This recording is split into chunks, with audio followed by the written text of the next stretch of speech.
It is said that behind every great man there stands a good woman. In King Arthur's story, however, this saying may be turned around because it was the love between a king and his queen that not only saved but also destroyed them all. What exactly did King Arthur's wife do? You'll find out now in our channel's new series, The Women Who Made History. Lancelot and Guinevere. These two names are forever linked together by their forbidden love. But who were they actually? If you are interested in the topic of King Arthur and his knights, then you already know that Sir Lancelot was King Arthur's most trusted knight. Some sources call him the best knight of the Round Table, if not the bravest, certainly the most valiant. He fought with Arthur against the Saxons, participated in the search for the Holy Grail, helped Merlin with his tasks, and his name appears in all kinds of adventures, from stories about giants to battles.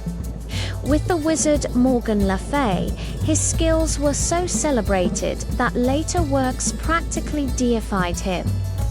Even Guinevere was once in love with him, or at least she wanted to be like him, which caused problems for her marriage. But let's get things in order. Lancelot came from a noble family, although different sources disagree on where exactly he was born. Some say in France, others in Wales. There is also disagreement over the name of his father, whether he was called Ban or Belen la Noire. It is true that both names appear in the literature dealing with the legends of King Arthur. Perhaps this is due to the fact that the original stories about Lancelot circulated in oral tradition for many years before they were written down, and during that time they could have changed somewhat. Anyway, we don't know much about Lancelot's early life, except what was written down in medieval romances. So take all of the following with a grain of salt. According to one version, his father was killed by King Nentres of North Wales because he had violated the laws of hospitality. Therefore, young Lancelot swore an oath to avenge his father's death and went on a journey to make himself strong. On his way, he met King Arthur, who asked him to perform a seemingly impossible task. As a test, he wanted Lancelot to pull a sword from a stone. Only the true king was allowed to remove the weapon from its sheath. Lancelot managed the feat effortlessly, although some versions say that he had to try several times. When Arthur recognized him as the true king, he offered Lancelot a place at his side and made him the leader of his knights. Soon, the young warrior became known throughout the kingdom for his skill in battle, courage, strength, courtesy, and loyalty. To top it off, women loved him. One day, Arthur's wife, Queen Guinevere, daughter of King Leodegrance, with the beautiful white hand, noticed him while he was jousting and was immediately infatuated with the young knight. However, it seems that Guinevere was not the only woman to succumb to his charm. The Virgin Mary, too, was taken by his beauty, according to some sources, and she bestowed him with magical armor that never lost its shine. It made him invulnerable and bore the inscription, "Help me, Mary, and I shall help you." At this point, we must ask ourselves why the beautiful and virtuous Guinevere fell madly in love with Lancelot. After all, she didn't lack male attention. We don't know the answer, but we can speculate a bit. Guinevere was only 16 when she married Arthur. He was older and more experienced, but above all, he was her uncle. Yes, that's right. Although the exact relationship isn't explained in detail in any of the surviving texts, it's generally known that Arthur and Guinevere are related. This detail doesn't seem to bother anyone.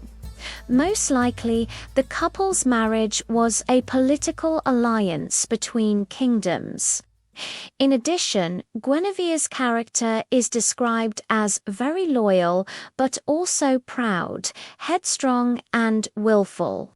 Lancelot, on the other hand, was a man who embodied the ideals of chivalry, courtesy, bravery, and loyalty, traits that might well have been attractive to the young queen. But how did their affair begin? The circumstances surrounding the birth of their passion are uncertain. However, there is no doubt that their relationship would become the downfall of Camelot. For the first time, the idea of Guinevere and Lancelot loving each other appears in French literature in the 12th century. The author of the Lancelot, the most important work dealing with the origin of their relationship, doesn't reveal the name of his main character, but it's clear that it's none other than Lancelot. According to his story, Arthur gave the knight a magical belt that made him irresistible to women. Enchanted by her beauty, Guinevere reciprocated his feelings. Their love, however, remained secret for a long time.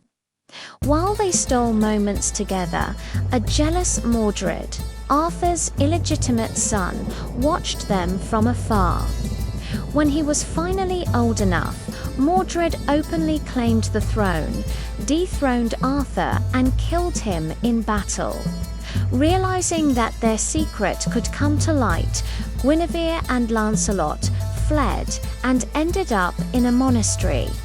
There they lived as brother and sister until Lancelot died.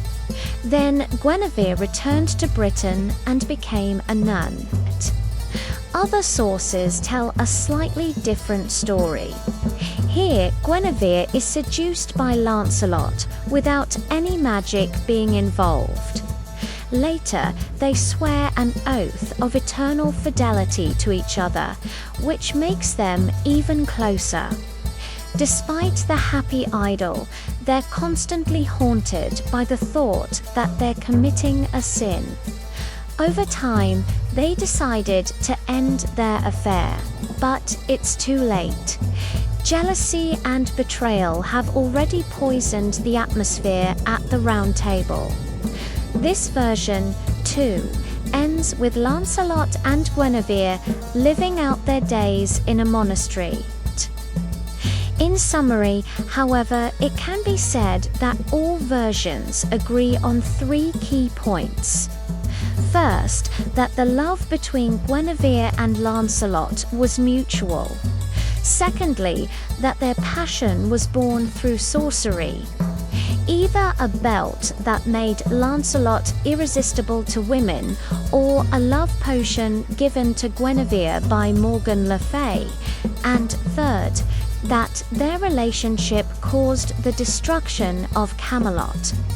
The thing is, despite their great love, Lancelot and Guinevere were doomed from the start. Their romance, though passionate, was built on a lie. From the moment their affair began, everything was tainted. The use of magic spells and potions corrupted their love. Their constant deception eroded the foundations of their marriage and ultimately led to the demise of the Round Table. Moreover, they were both trapped in their roles. Lancelot was the brave knight, always ready to go into battle and defend the honor of his king and his kingdom. At the same time, he was deeply religious, a devout Christian who couldn't bear the thought of committing sin, but who succumbed to lust nonetheless. Guinevere, on the other hand, was the embodiment of feminine virtues, an ideal queen and wife. Yet she betrayed the vows she had taken to her husband. However, it was primarily their actions that sealed their fate. Firstly, their affair led to countless betrayals. Both were unfaithful to their spouses and cheated on each other without remorse. Furthermore, they showed a disturbing amount of naivety. In particular, Guinevere had several opportunities to break off the relationship with the knight, but failed to do so. She knew perfectly well that Lancelot was married. In the tale of Tristram and Isolde, she even expressed regret that he hadn't chosen Isolde instead of her. In the end, they were both punished for their sins. Lancelot and Guinevere lost their honor and dignity. They had nothing left but repentance, which they hoped could wash away their transgressions. The legacy of Lancelot and Guinevere still lives on today. Their tragic love story has inspired countless artists, writers, and musicians throughout history. There have been numerous films, books, and songs about the legendary couple. They remain symbols of doomed love and serve as a warning of what can happen when people allow themselves to be carried away by their passions. So, what exactly did Guinevere do? She fell in love with the wrong man. She engaged in endless intrigues and broke her wedding vows. But most importantly, she betrayed the honor of her kingdom and the trust of her husband, causing the downfall of Camelot. What do you think of Guinevere's actions? Was she simply a victim of fate, or was she entirely responsible for the tragedy? Write your opinion in the comments below. And don't forget to subscribe to our channel, where you'll learn many more interesting facts about the world's most influential women.